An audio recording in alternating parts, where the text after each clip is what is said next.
Universitas Nias. Video ini dibuat untuk memenuhi tugas dari mata kuliah riset operasi. Pada video ini kita akan membahas tentang metode simplex, khususnya dalam kasus meminimumkan. Sebelum masuk pada contoh kasus, terlebih dahulu kita harus mengerti apa itu yang disebut dengan metode simplex. Nah, metode simplex adalah metode yang digunakan untuk menyelesaikan permasalahan program linear dengan cara memaksimalkan ataupun meminimumkan biaya. Baik, langsung saja kita masuk pada contoh kasus. Di sini terdapat contoh kasus yang dimana fungsi tujuan Z adalah min 3x1 ditambah x2 ditambah x3. Sedangkan fungsi kendalanya ada 3. Yang pertama yaitu x1 dikurang 2 x2 ditambah x3 lebih kecil atau sama dengan 11. Fungsi kendala kedua min 4x1 ditambah x2 ditambah 2x3 lebih besar atau sama dengan 3. Dan fungsi kendala yang ketiga 2x1 dikurang x1 sama dengan min 1. Nah, langkah pertama yang kita lakukan yaitu mengubah fungsi kendalanya dalam bentuk umum atau standar. Sekarang kita akan mengerjakan fungsi kendalanya satu persatu. Yang pertama, fungsi kendala 1, yang dimana yang perlu kita ubah yaitu persamaannya.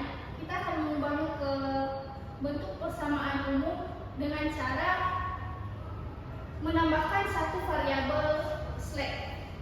Jadi fungsi kendala 1 menjadi x1 dikurang 2x2 ditambah x3 ditambah variabel slack sama dengan 11. Kemudian masuk pada fungsi kendala yang kedua,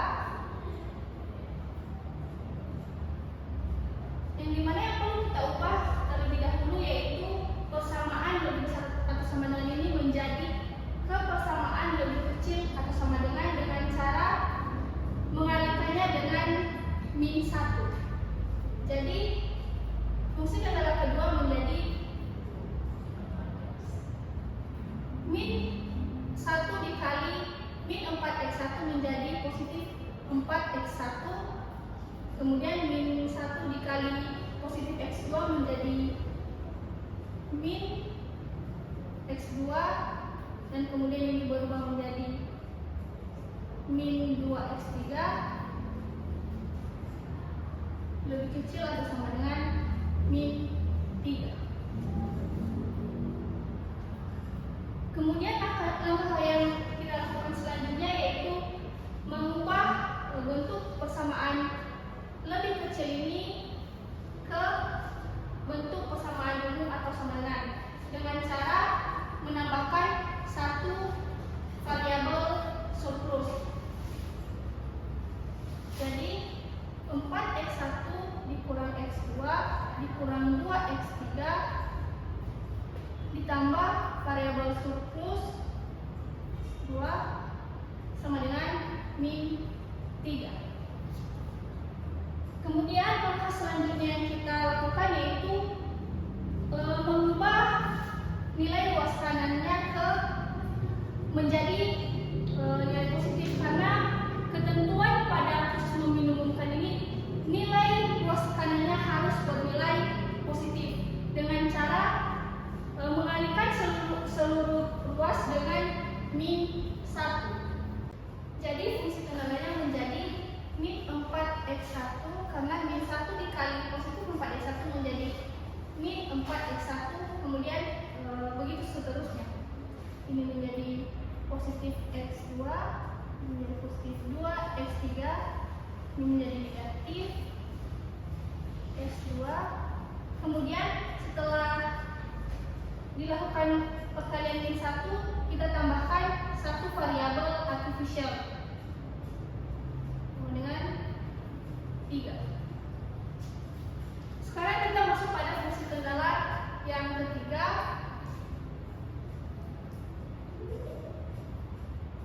yang dimana pada fungsi kendala yang ketiga persamaannya sudah benar yaitu sama dengan, namun yang perlu kita ubah yaitu nilai luas kanannya, karena nilai luas kanannya masih min 1.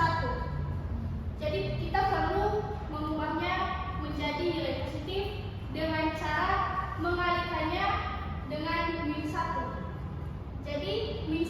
dikali positif 2x1 menjadi 2 min 2x1, dan ini menjadi positif x1, kemudian kita tambahkan satu variabel artifisial sama dengan 1. Baik, setelah kita mendapatkan fungsi kendalanya, sekarang kita akan mencari nilai R1 dan R2, yaitu dengan cara memindahkan seluruh nilai ruas kiri ke ruas kanan, sehingga menjadi R1 sama dengan 3 ditambah 4x1 dikurang x2 dikurang 2x3 ditambah x2. Kemudian pada R2 sama nilai dari ruas kiri kita pindahkan ke ruas kanan menjadi 1 ditambah 2x1 dikurang x3, sehingga fungsi tujuannya menjadi min 3x1 ditambah x2 ditambah x3 ditambah 0x1 dikurang 0x2, kemudian kita tambahkan mr1 ditambah mr2, yang dimana m di sini adalah nilai positif terbesar karena di sini terdapat nilai artifisial, sehingga ditambahkan nilai positif terbesar yaitu m. Kemudian kita akan mensubstitusikan nilai r ke m, sehingga menjadi min 3x1 ditambah x2 ditambah x3 ditambah m dan huruf 3 ditambah 4x1 dikurang x2 dikurang 2x3 ditambah x2, yang dimana ini adalah nilai x1, kemudian kita tambahkan R2 nya yaitu 1 ditambah 2x1 dikurang x3.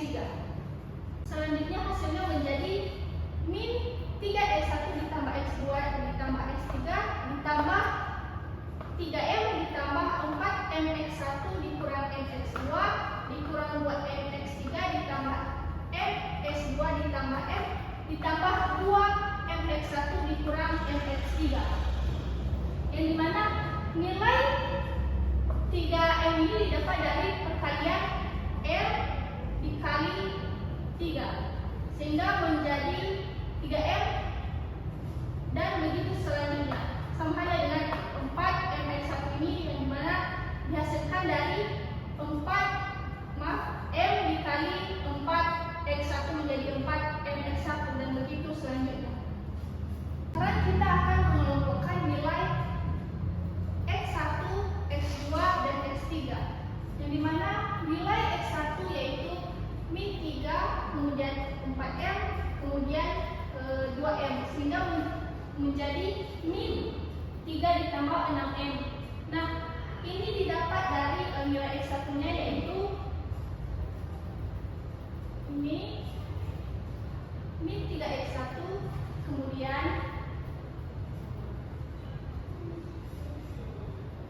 4mx1, kemudian 2mx1.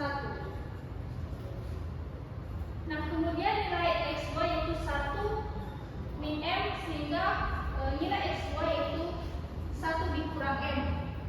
Nah, nilai ini didapat dari x2, kemudian m x2.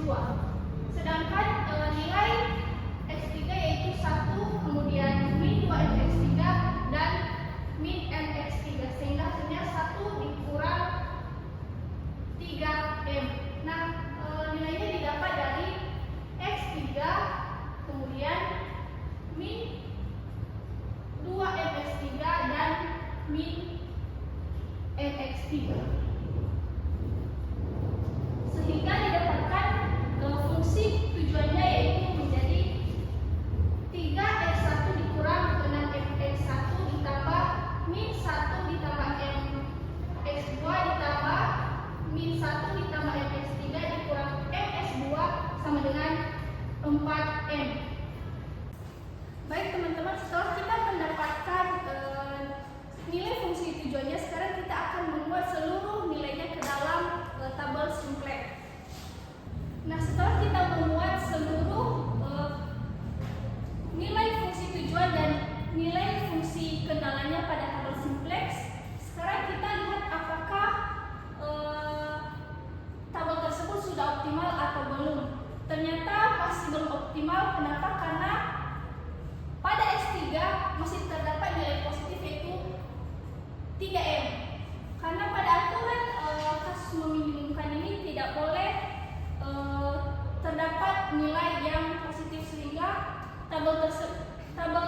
simplex ini dinyatakan tidak optimal, sehingga kita harus membuat tabel simplex yang selanjutnya dengan cara menentukan kolom kuncinya, yang dimana kolom kunci ini didapat dari nilai positif tertinggi pada baris Z. Jadi dapat kita perhatikan nilai positif yang paling tertinggi pada kolom Z yaitu 3M, sehingga kolom X3 ini menjadi kolom kunci. Sekarang kita menentukan baris kunci, namun sebelum menentukannya kita harus mencari indeksnya dulu.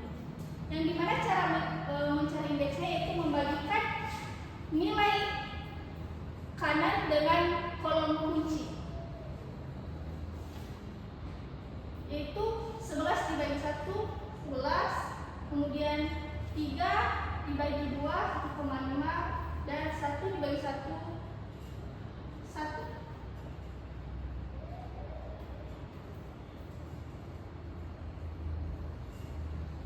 Pada nilai indeks pada kolom Z tidak kita cari karena kita hanya berfokus pada X1, X2, dan X3-nya saja. Kemudian setelah menentukan indeksnya, kita mencari baris kuncinya, yang dimana baris kunci didapat dari angka indeks positif terkecil. Nah, dapat kita lihat angka indeks positif terkecil di sini yaitu 1. Sehingga baris kunci yaitu R2 ini menjadi baris kuncinya. Setelah mendapatkan baris kunci, nah selanjutnya yaitu kita harus menentukan angka kuncinya, yang dimana kita mendapat angka kunci dari perpotongan antara baris kunci dan kolom kunci. Jadi angka kuncinya yaitu 1.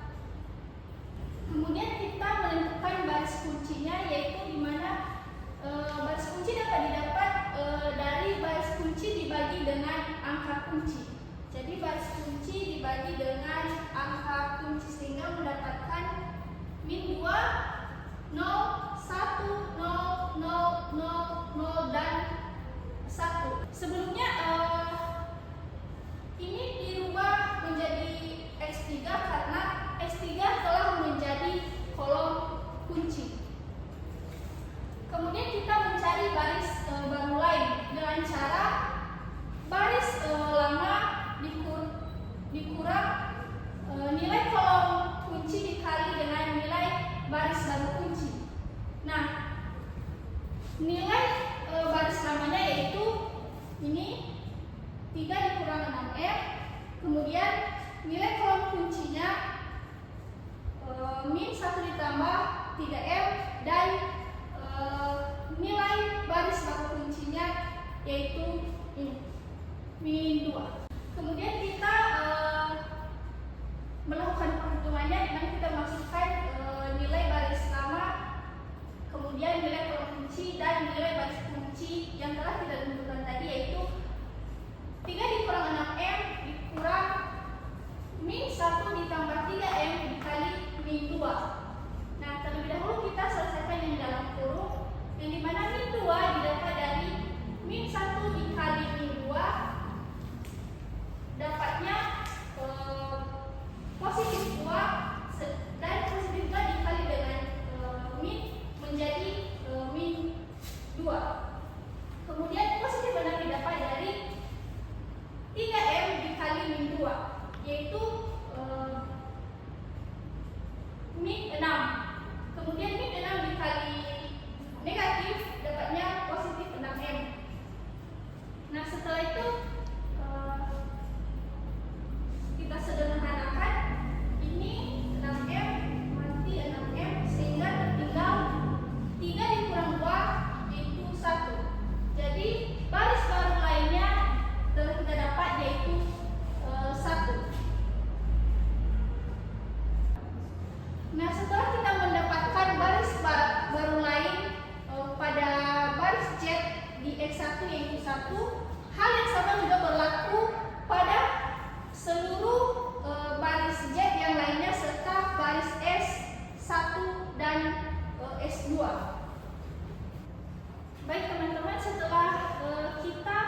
mendapat seluruh baris baru lainnya, sekarang langkah selanjutnya yang kita lakukan yaitu kita melihat apakah tabel simplex yang telah kita buat ini telah optimal atau belum. Nah, dapat kita lihat pada tabel ini masih terdapat nilai yang positif, yaitu 1 dan M, yang dimana karena masih terdapat nilai positifnya, jadi kita harus membuat tabel simplex yang baru. Nah, sebelumnya kita tentukan dulu mana nilai yang menjadi nilai kolom kuncinya. Nah, sama seperti tadi, nilai kolom kunci itu nilai positif tertinggi baris Z. Jadi nilai positif tertinggi yaitu M, karena M adalah nilai positif yang paling tertinggi dari 1. Jadi nilai kolom kuncinya yaitu X2.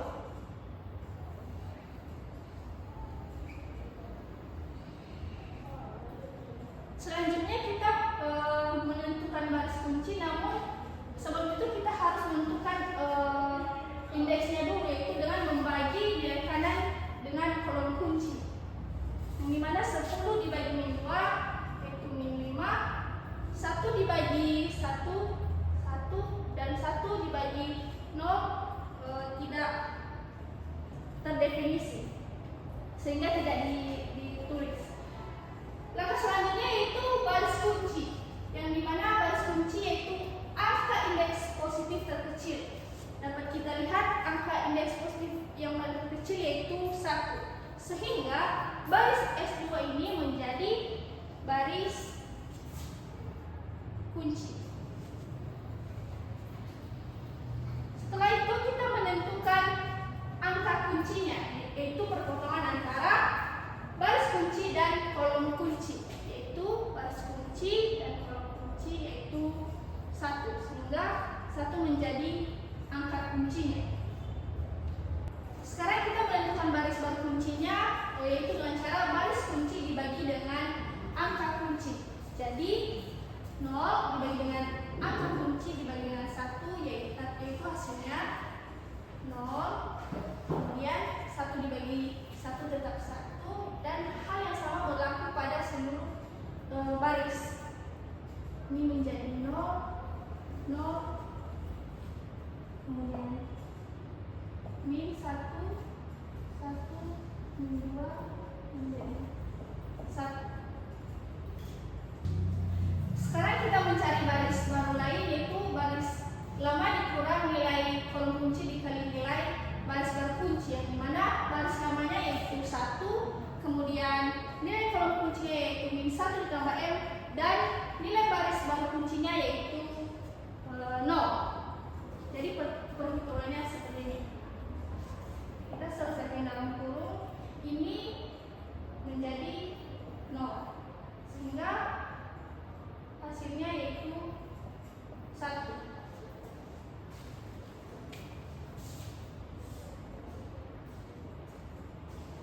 Jadi nilai baris baru lainnya yaitu 1. Kemudian untuk mencari baris baru lain pada yang lainnya, yaitu menggunakan rumus yang sama seperti sebelumnya, yaitu baris lama dikurang nilai kolom kunci dikali dengan nilai baris baru kunci. Selanjutnya, setelah kita mendapat seluruh nilai baris baru lainnya, kita melihat kembali apakah sudah optimal atau belum. Nah, ternyata dapat kita lihat di sini masih terdapat nilai positif yaitu 1, yang menandakan ini masih belum optimal, sehingga kita harus membuat tabel simplex yang seterusnya. Sebelumnya, langkah yang kita lakukan yaitu menentukan kolom kuncinya. Nah, X1 ini otomatis menjadi kolom kuncinya karena merupakan nilai positif tertinggi pada baris Z. Kemudian kita mencari indeksnya, yang dimana indeks yaitu membagikan nilai kanan dengan kolom kunci, yaitu 12 dibagi 3 sama dengan 4, kemudian 1 dibagi 0 tidak terdefinisi, kemudian 1 dibagi min 2 yaitu min 0,5. Setelah itu kita cari baris kuncinya, yaitu angka indeks positif terkecil. Nah, dapat kita lihat angka indeks positif terkecilnya yaitu 4, sehingga S1 ini menjadi baris kunci. Setelah itu kita menentukan angka kuncinya, yaitu perpotongan antara baris kunci dan kolom kunci, yaitu 3. Sekarang kita menentukan baris kunci dengan rumus baris kunci dibagi akar kunci. Jadi 3 dibagi 3 sama dengan 1. Nah, pembagian selanjutnya sama dengan menggunakan yang sama, yaitu baris kunci dan akar kunci. Setelah kita mendapatkan seluruh nilai baris baru kuncinya, kemudian kita mencari baris baru lainnya dengan menggunakan rumus yang sama seperti sebelumnya. Jadi nilai baris lama kita masukkan yaitu 1 dikurang 1 yang menjadi nilai kolom kuncinya dikali dengan nilai baris baru kunci yaitu 1 juga. Jadi ini 1 kemudian dikurang 1 hasilnya sama dengan 0. Jadi baris baru lainnya yaitu 0. Sama seperti sebelumnya, baris baru lainnya kita cari dengan menggunakan rumus yang sama. Baik teman-teman, setelah kita mendapat seluruh baris baru lainnya menggunakan rumus yang sama tadi, dapatlah hasil angkanya seperti pada tabel. Kemudian kita lihat lagi apakah sudah optimal atau belum. Nah, ternyata sudah optimal karena seluruh nilai X1, X2, dan X3-nya tidak ada yang positif lagi. Jadi hasilnya 0, 0, 0, dan 0. Jadi dapat disimpulkan tabel di atas sudah optimal, sehingga kita tidak perlu mencari atau membuat tabel simplex selanjutnya karena sudah optimal. Baik, demikianlah penjelasan tentang metode simplex khususnya pada kasus meminimumkan. Jika terdapat kesalahan ataupun kekurangan, mohon dimaklumi.